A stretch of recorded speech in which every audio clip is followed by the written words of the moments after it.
"Ma'am, where did you get that $50 bill?" The question cracked across the pharmacy parking lot like a starter pistol, sharp enough to turn heads from 3 rows away.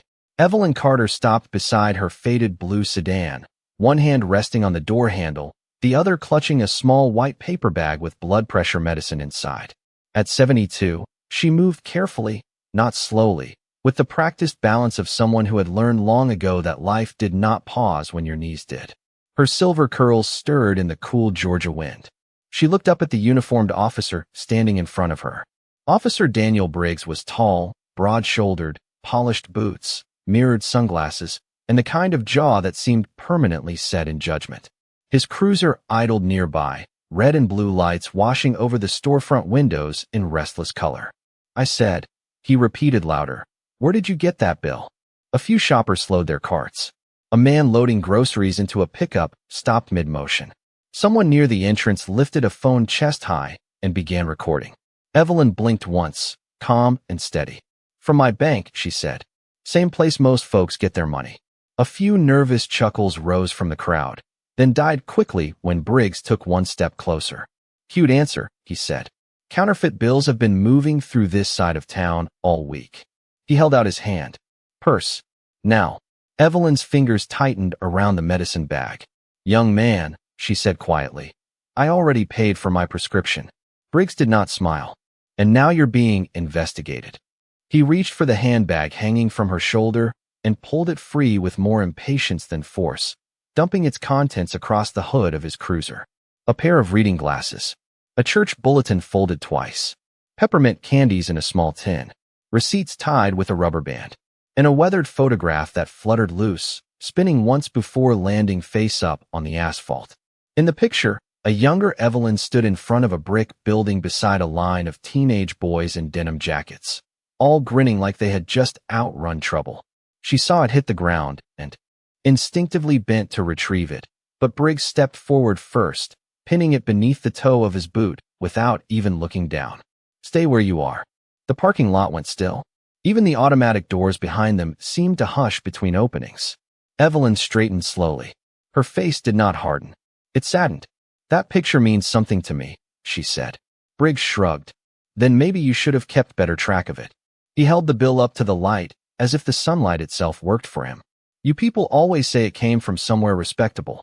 The words hung in the air heavier than the humid afternoon. A woman near the carts lowered her eyes. The man by the pickup muttered something under his breath, but stayed where he was. Evelyn looked directly at Briggs, not angry, not afraid, only disappointed in a way that made him shift his weight for half a second. "Officer," she said, voice soft as folded cloth, "there comes a day when a badge can't hide a man from himself." Briggs let out a dry laugh. "Save the speeches." He turned toward the cruiser and opened the rear door. "You're coming with me." The medicine bag slipped from Evelyn's hand and rolled beneath the bumper, white pills rattling inside the bottle like distant hail. She glanced at it once, then at the crushed corner of the old photograph still trapped under Briggs's boot. Around them, phones kept recording.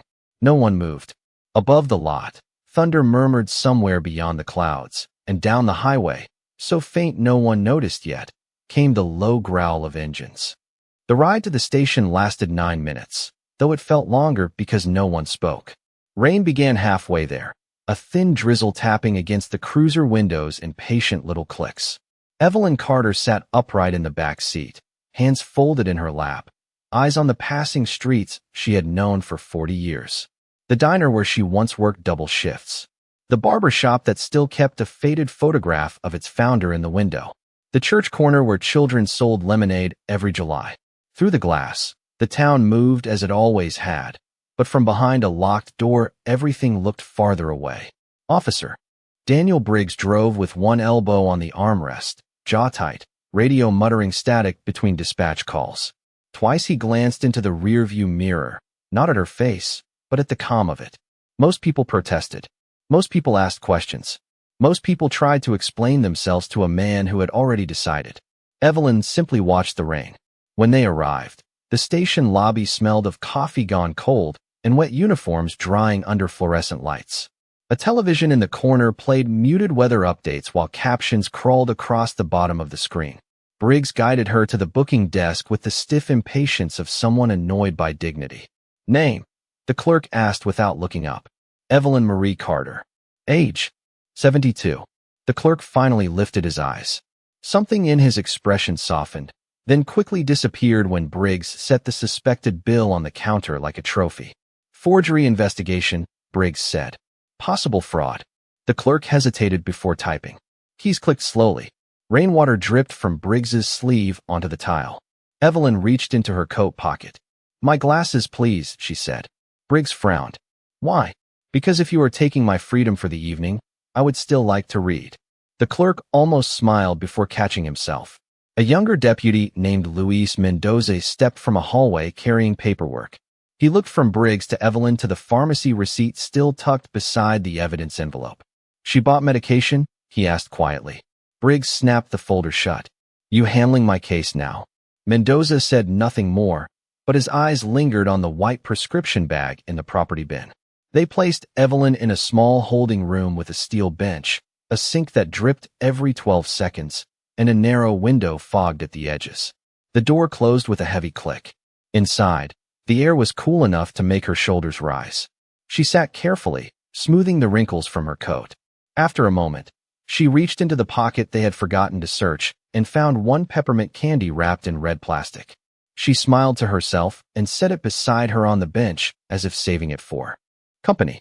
In the hallway outside, officers moved through the night in fragments of footsteps and radios. Briggs laughed too loudly at something no one else found funny. Phones rang. Paper shuffled. Somewhere a printer spat out pages no one wanted to read. Time passed in slow inches. Near 8 o'clock, Deputy Mendoza returned carrying a paper cup of water. He slid it through the slot without a word. Thank you, Evelyn said. He nodded once. My grandmother used to keep those candies in her purse, he said, glancing at the peppermint. Smart woman, Evelyn replied. He almost laughed, then looked down the hall before stepping closer. Ma'am, did you really know those boys in the photograph? Evelyn's fingers rested gently on the bench. I knew hungry boys, angry boys, lost boys. Sometimes they were the same boys. Mendoza absorbed that in silence. You should get some rest, he said. Tomorrow will sort itself out. Evelyn looked toward the rain-blurred window. Tomorrow always does, she said softly. Outside, thunder rolled lower this time, and somewhere beyond town limits, engines were gathering in the dark. At 5:42 the next morning, the station coffee tasted burnt, the lobby lights hummed like tired insects, and Officer Daniel Briggs was already in a bad mood. He had slept 3 hours, woken twice to storm alerts, and arrived to find his preferred parking spot taken by the chief's sedan. Small offenses stacked easily in a man who believed the world owed him convenience. He shoved open the front door with a shoulder and stopped so suddenly the coffee in his hand rippled over the rim. The street beyond the glass was lined with motorcycles. Not one or two. Dozens. Chrome glinted beneath a pale gray sunrise. Black leather jackets darkened the sidewalk from corner to corner. Engines idled low, not revving, not showing off, just rumbling with the deep, steady patience of thunder that had already arrived. Briggs stared for a full second before anger rushed in to cover surprise. What is this nonsense? He muttered. Inside the lobby, Deputy Luis Mendoza looked up from the desk. They started showing up 20 minutes ago. And you let them block the entrance? Briggs snapped. They are on public property, Mendoza replied. Not blocking anything. Briggs set his coffee down harder than necessary. Through the glass he counted patches, gray beards, heavy boots, crossed arms, weathered faces. No shouting. No signs. No one pacing. The silence bothered him more than noise would have. At the center of the group stood a tall man in his late 60s with a white beard trimmed close and shoulders still broad beneath a worn riding vest. He leaned lightly on a cane carved from dark wood, more style than need. When he lifted his eyes to the station doors, Briggs felt the unmistakable discomfort of being expected. Who was that? Briggs asked. Mendoza glanced outside. Frank Malone. The name landed with weight. Even Briggs knew it.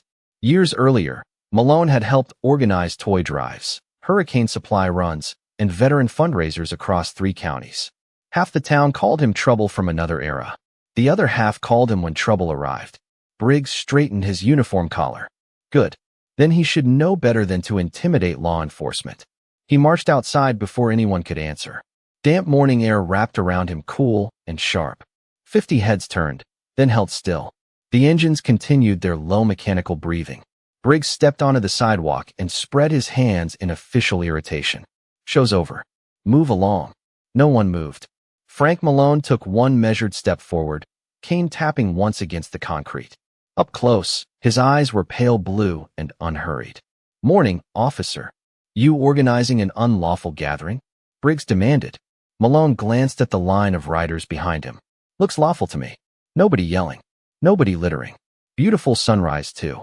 A few faint smiles flickered through the crowd and vanished. Briggs's jaw tightened. "Then state your business." Malone reached into the inside pocket of his vest and withdrew a weathered photograph sealed in a clear plastic sleeve. He held it carefully, like something with edges sharper than paper. Briggs recognized it immediately. The same image from the parking lot, now flattened and protected. Younger faces. Denim jackets. A woman standing in the center. Malone turned the photo so Briggs could see. "You stepped on this yesterday." Briggs felt heat rise beneath his collar. "That woman is under investigation." "No," Malone said softly. "That woman made sure half of us lived long enough to become old men." The engine seemed louder now, though none had changed pitch. Traffic slowed at the far intersection. Curtains moved in second-floor windows across the street. Briggs looked past Malone at the riders, expecting menace and finding something worse for a man like him, certainty. Malone tucked the photograph back into his vest. "We are not here to threaten you," he said. "We are here to wait for you to do the right thing." Behind the station doors, phones had already begun to ring. Chief Randall Mercer arrived at 6:18 in a charcoal sedan that cut through the morning fog like a blade through cloth. He stepped out already buttoning his coat, silver hair damp at the temples, eyes moving from the line of motorcycles to the cluster of reporters forming across the street. He had been chief for 11 years and had learned that noise could be managed, but silence usually meant the truth had arrived first. Officer Daniel Briggs met him at the sidewalk with clipped steps and a jaw still locked tight. "They are harassing the department," Briggs said before the chief had fully closed the car door. "Call towing, clear the block, start making examples." Mercer did not answer immediately. He looked instead at Frank Malone, who gave one polite nod and nothing more. Then he looked at the riders behind him, men and women of different ages standing shoulder to shoulder beneath low clouds and cooling exhaust. Some wore veteran pins. Some wore memorial bands. One older woman in leather gloves held a bouquet of grocery store carnations. "Anyone threaten you?" Mercer asked. Briggs blinked. "What? Anyone threaten you?" "No, but that is not the point." "Anyone block emergency access?" "No. Damage property?" "No." Mercer adjusted his cuff. "Then lower your voice." The words landed harder than a shout. Briggs flushed and stepped back half a pace. Inside the station, phones continued ringing in staggered bursts. Mendoza stood at the desk taking messages from local residents, church leaders, and one city council member who suddenly cared very much about due process. Mercer walked into the lobby, removed his coat, and held out a hand. "Case file." Briggs hesitated. "Sir, this is straightforward counterfeit suspicion." "Then the file should support that." Briggs handed over the folder. Mercer opened it while walking toward his office. Pharmacy receipt.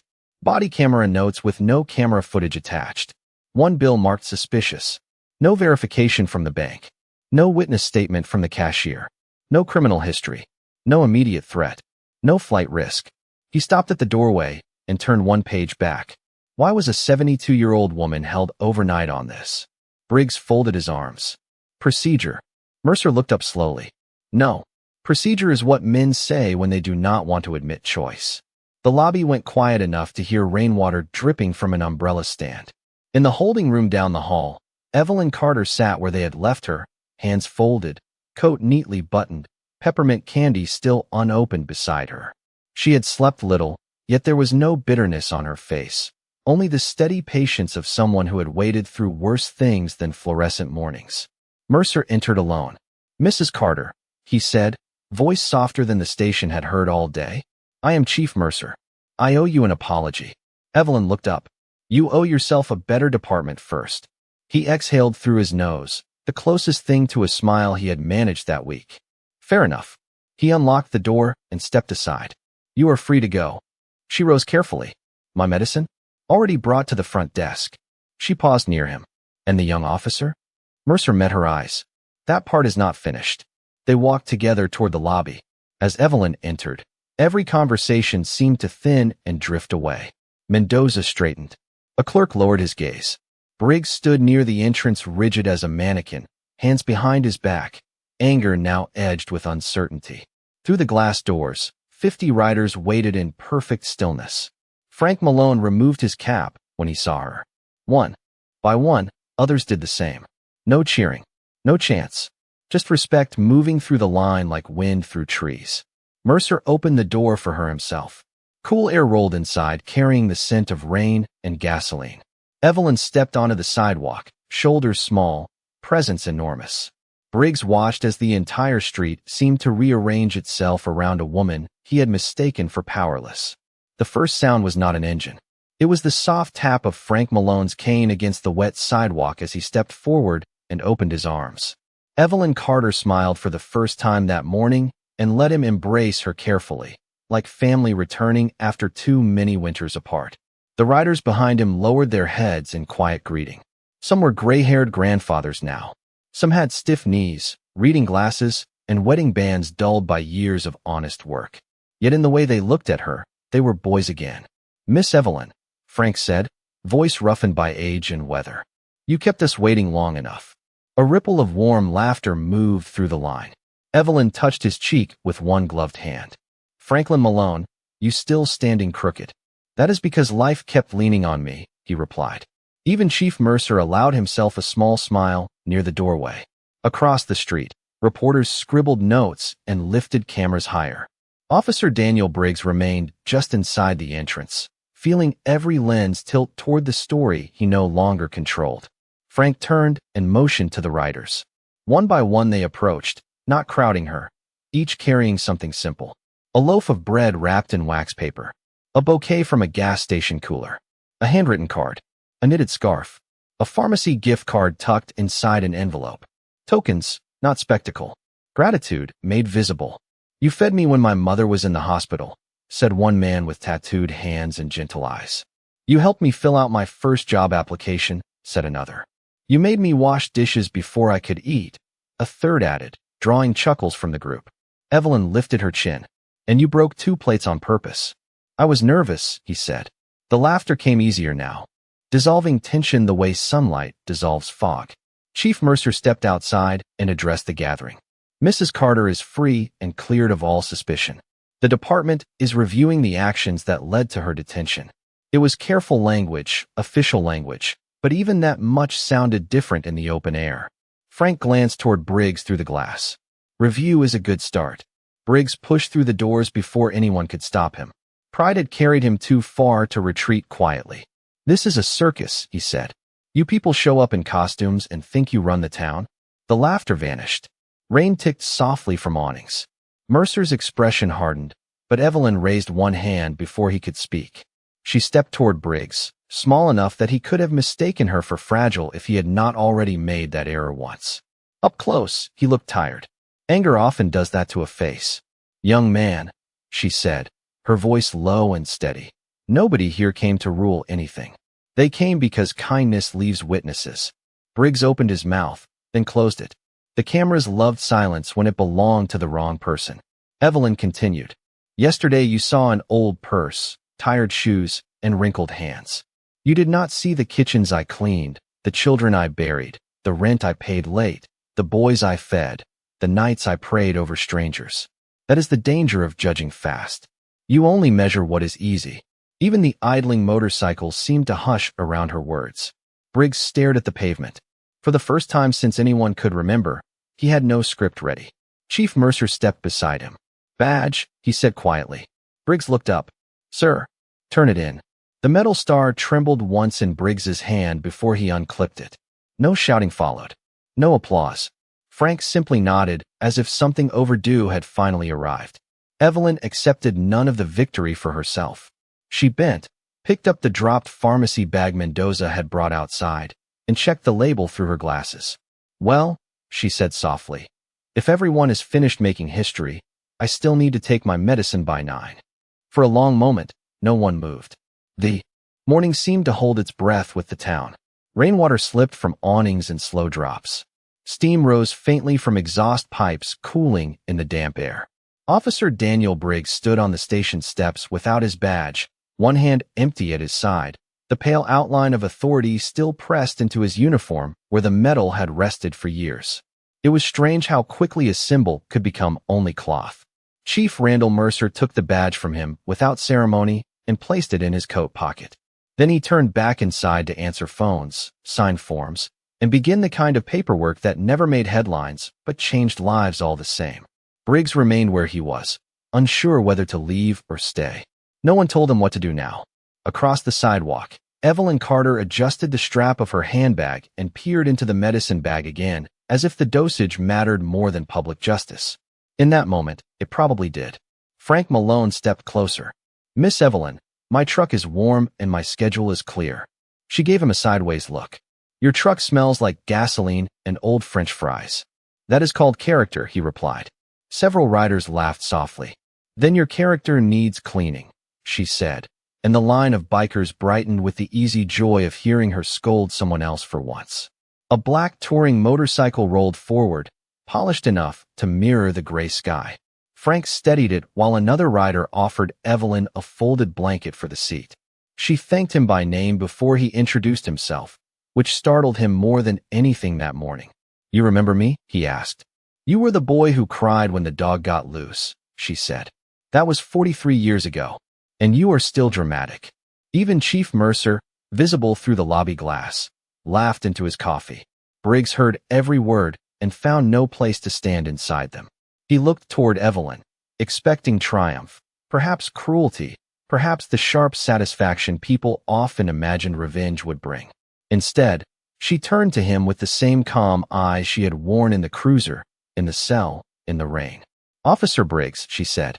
The crowd quieted again. He straightened by instinct. "Yes, ma'am." The title surprised them both. She stepped closer, close enough that only those nearest could hear clearly, though the silence carried her words farther than shouting ever could. "What happened today can break a man or build one. That part is still yours." Briggs swallowed once. No defense came. No excuse. Just the uncomfortable ache of being seen accurately for the first time in years. "I was wrong," he said, voice low and uneven. "Yes," Evelyn answered. "You were." Then she reached into her purse, unwrapped the peppermint candy she had saved all night, and placed it in his open palm. "Start with something small," she said. "Bitterness leaves slowly." She turned away before he could respond. Frank helped her onto the motorcycle with the care of a grandson, helping a queen into a carriage. She settled the blanket over her knees, purse in one hand, medicine bag in the other. Around them, engines awakened one by one, not roaring but rising like distant weather crossing open land. 50 riders formed 2 patient lines. Frank glanced back. "Ready?" Evelyn looked at the brightening sky over Main Street. "I have been ready since yesterday." They rolled forward at a respectful pace, tires whispering over wet pavement. Shopkeepers stood in doorways. Curtains lifted in second-floor windows. A mail carrier removed his cap. No one cheered. Some moments are too full for noise. Briggs remained on the station steps holding a peppermint in his hand as the procession passed, the scent of rain and gasoline fading together. When the last motorcycle turned the corner, the street felt larger, cleaner somehow, and the morning sun finally broke through the clouds. By noon, the story had traveled farther than the motorcycles had. It moved through barber shops, church kitchens, diner counters, group texts, and office break rooms with the speed only truth and embarrassment ever seemed to have. Someone had posted the parking lot footage. Someone else had posted the line of riders outside the station. By lunchtime, the town had opinions arranged in neat rows like silverware. Some called it justice. Some called it spectacle. Most simply called it overdue. Officer Daniel Briggs spent the morning in a windowless administrative room signing forms that reduced years of swagger into boxes, initials, and surrendered equipment. His duty belt sat on the table beside him like a shed skin. The peppermint remained in his shirt pocket. Twice he reached for it. Twice he stopped. Chief Randall Mercer entered just after noon carrying a thin folder and 2 coffees. He set one down out of habit, then remembered and moved it back. Internal review starts Monday, Mercer said.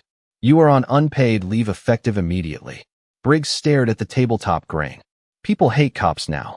That is what this is. Mercer leaned against the doorframe. No. People hate being dismissed when they are innocent. Learn the difference.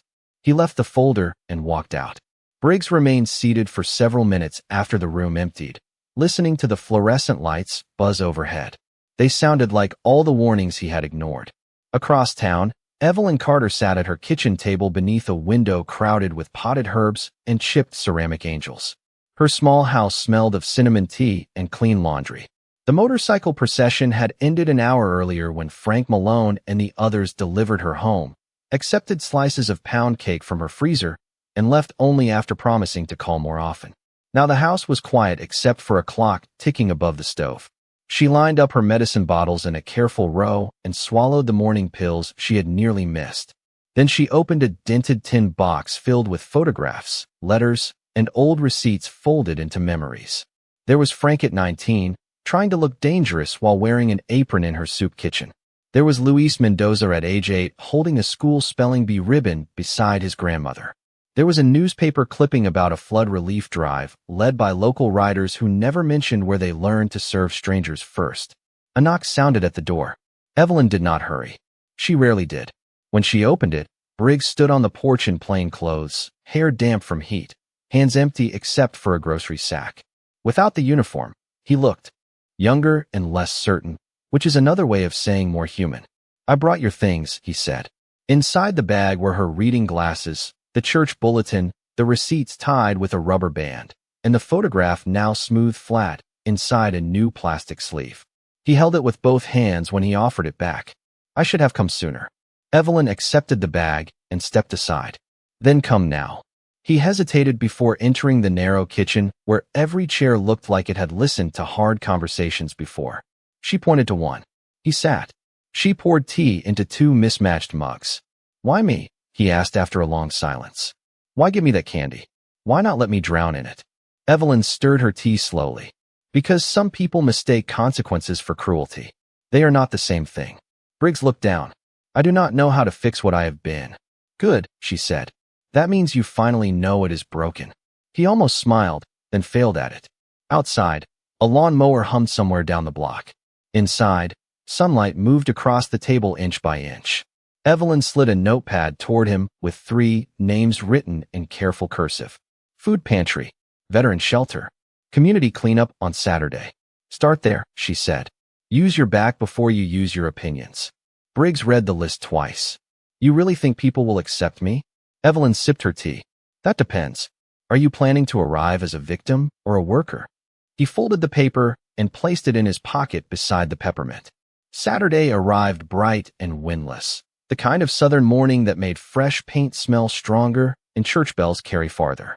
The community cleanup site stretched across 3 neglected blocks near the railroad tracks where weeds had climbed chain-link fences and old mattresses had become part of the scenery. Volunteers moved in clusters wearing gloves, hauling trash bags, trimming brush, repainting benches, and pretending not to notice the man filling potholes with gravel beside them. Daniel Briggs worked without speaking. Sweat darkened the back of his gray t-shirt. Dust clung to his boots. By 10 o'clock, the shovel had raised blisters across hands that once only pointed and accused. Nobody rushed to thank him. Nobody asked for selfies or second chances. They simply handed him heavier things to carry. It was more honest than forgiveness. Across the lot, Deputy Luis Mendoza stacked donated water cases from the back of a pickup and watched with guarded curiosity. Did not think he would show, he said to Frank Malone, who was tightening bolts on a playground slide with a socket wrench older than some marriages. Frank shrugged. Showing up once means little.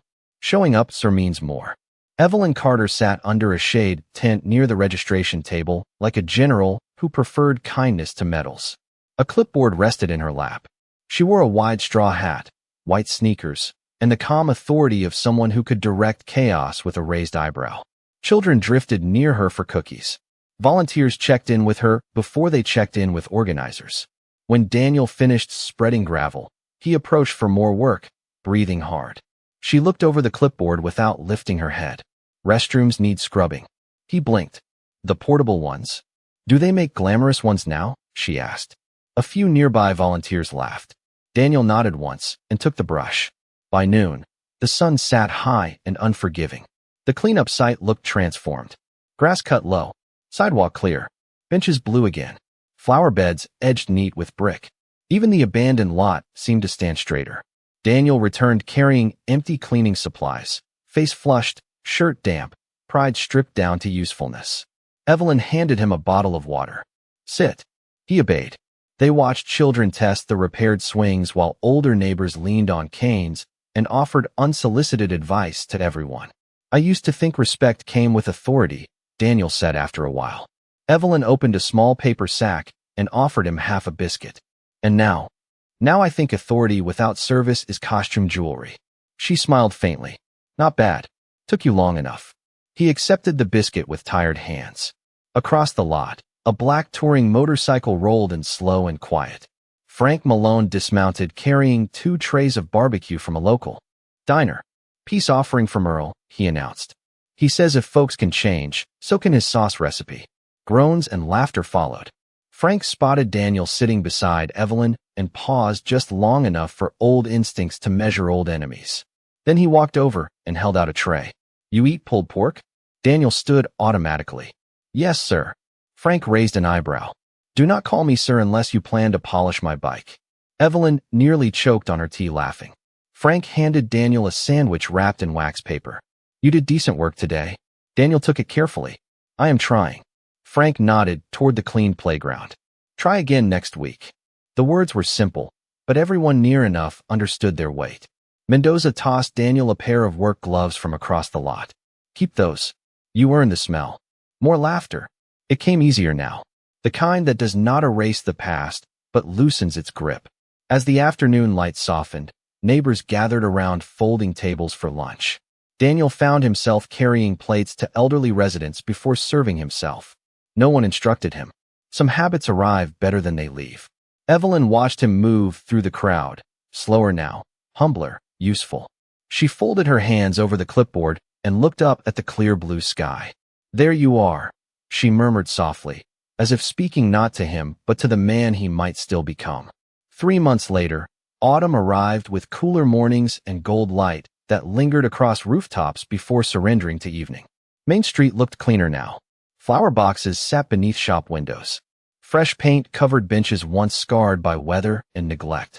The playground near the railroad tracks rang with children's laughter most afternoons, and nobody remembered exactly who first organized the repairs because the best changes often arrive without signatures. At the community pantry on Maple Avenue, volunteers moved in practiced rhythm between shelves of canned goods and folding tables stacked with bread, produce, and winter coats. The line outside was steady but patient. Hard times had not vanished. They had simply been met more honestly. Inside, Daniel Briggs lifted 50-pound sacks of rice as if apology still had weight to carry. His shoulders had narrowed in some ways and broadened in others. He worked 3 days a week now, while attending training courses required by the city if he ever hoped to wear a badge again. Some said he never should. Others said redemption was expensive for a reason. Daniel no longer joined either conversation. He stocked shelves, swept floors, and listened when spoken to. That was enough for the season. Deputy Luis Mendoza, recently promoted, checked donation invoices near the front desk, wearing a new stripe on his sleeve and the same steady eyes. You stack those backwards, he called across the room. Daniel looked at the labels, sighed, and rest-tacked them without argument. Growth, Mendoza said dryly. Frank Malone rolled in moments later carrying 2 boxes of apples and complaining loudly about his knees, the weather, and modern coffee lids. Nobody believed a word of it. He was followed by 3 riders in work boots who unloaded turkeys for the holiday drive and then pretended they had somewhere more important to be. Miss Evelyn here yet? Frank asked. 10 minutes ago, said Mendoza. She fired 2 volunteers before breakfast. Frank grinned. Then all is right with the world. In the back room, Evelyn Carter sat at a long folding table sorting children's books into neat stacks by age group. A knitted shawl rested over her shoulders. Reading glasses balanced low on her nose. Beside her sat the same dented tin box of photographs and letters, now joined by new thank you cards from families she barely knew. She looked up as Daniel entered carrying a fresh case of canned soup. "You are late," she said. He checked the wall clock. "By 3 minutes. Character shows in minutes." He set the box down and smiled despite himself. "Good morning to you too." She pointed at the books. "Take these to the front. And do not bend the corners." "Yes, ma'am." He paused before lifting the stack. "Mrs. Carter?" My hearing for reinstatement is next week." She continued sorting without looking up. "Then iron your shirt and tell the truth. That is all. If truth is not enough, a polished shirt will not save you." Frank laughed so hard in the doorway he had to steady himself on the frame. Later that afternoon, the pantry doors closed and the volunteers drifted home. Sunlight stretched long across the floor in amber bands. Mendoza locked the register. Frank loaded empty crates into his truck. Daniel swept the last corner in slow, even strokes. Evelyn stood by the front window, watching children race bicycles past the benches they had repaired months earlier. One of them rang a bell twice and disappeared around the corner. She rested a hand on the glass. "Funny thing